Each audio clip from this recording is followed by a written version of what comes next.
Oi, tudo bem? Essa semana eu escrevi alguns artigos sobre a síndrome do pânico, né? E às vezes algumas pessoas ficaram com algumas dúvidas de como meio que acontece a situação em si, né? Bom, eu vou tentar exemplificar da seguinte forma. Nós temos uma glândula que é a suprarrenal, fica em cima dos rins, pequenininha, desse tamanho, né? Mas ela produz hormônios conhecidos, como ele é conhecido como adrenalina, que gera ansiedade, taquicardia, suor nas mãos, pés e mãos com frios, formigamento na extremidade, formiga lábios, tremores, altera o ritmo intestinal, altera o humor da gente, isso é adrenalina, tá? Nós temos a noradrenalina, que já é envolvida no mecanismo da depressão, regula a nossa alimentação, né? Tanto é que tem medicações para perda de peso que agem também na noradrenalina. Então, quer dizer, ajuda a segurar o peso e controlar nosso apetite. Temos também a dopamina, que gera motivação. Então, nessa glândula produzimos adrenalina, noradrenalina e dopamina, ok? Tá. Produz também nessa glândula o DHEA, que é o precursor dos hormônios sexuais, masculinos e femininos. Ótimo, então também mexe com a parte sexual, também a suprarrenal está envolvida. Também na suprarrenal é produzido o corticoide, o nosso corticosteroide, que popularmente se conhece como corticoide, que ele vai te auxiliar para evitar doenças inflamatórias, alérgicas e autoimunes, doenças que teu corpo vai contra você mesmo. Tá. Também é produzido nessa mesma glândula mais um hormônio, que é o cortisol. Bem, o cortisol já é um hormônio do estresse e também controla o metabolismo da glicose no nosso organismo. Ponto, guarda esse nome, cortisol e glicose. Por quê? Na questão do pânico envolve a seguinte situação. Essa glândula é regulada por um mineral chamado lítio e pelo potássio, outro mineral. Pode ser desestruturada por elementos químicos, elementos tóxicos, que você pode adquirir na natureza. Uma contaminação ambiental por alumínio, por chumbo, entre outros metais pesados. Bem, se você tiver uma deficiência do lítio, alteração do lítio e potássio, se você tiver por um acaso uma intoxicação, você pode ter um pico adrenérgico, pico da produção de adrenalina.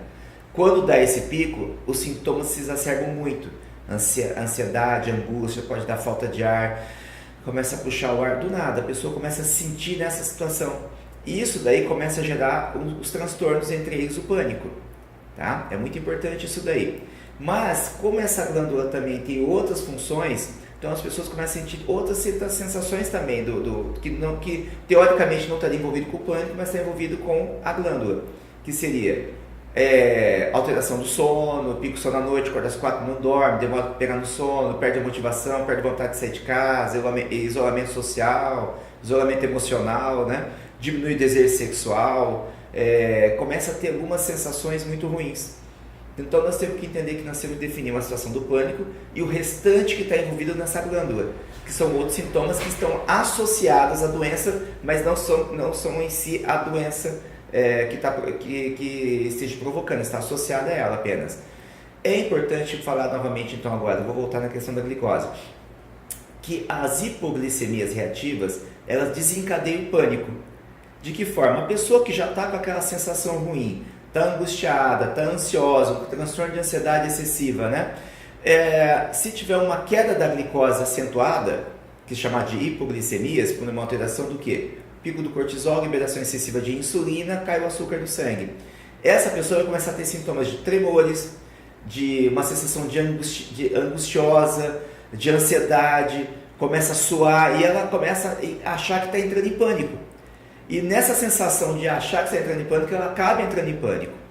Então, porque os sintomas se confluem muito da hipoglicemia com os sintomas da descarga adrenérgica em si, propriamente dito.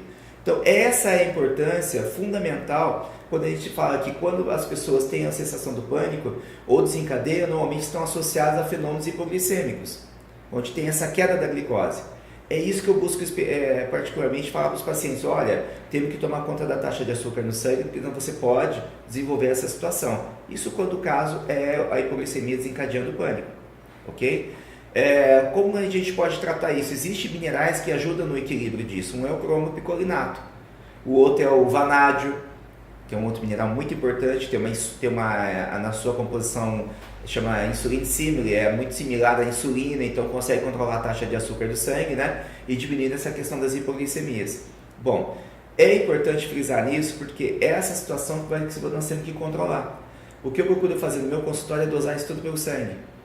né? Faz a dosagem sanguínea através de exames laboratoriais, o laboratório da confiança do paciente, para que a gente possa identificar essa circunstância, se é uma hipoglicemia, se é um pico de cortisol, se é uma descarga adrenérgica, se é uma intoxicação por algum metal, isso tudo que nós temos que avaliar através de exames.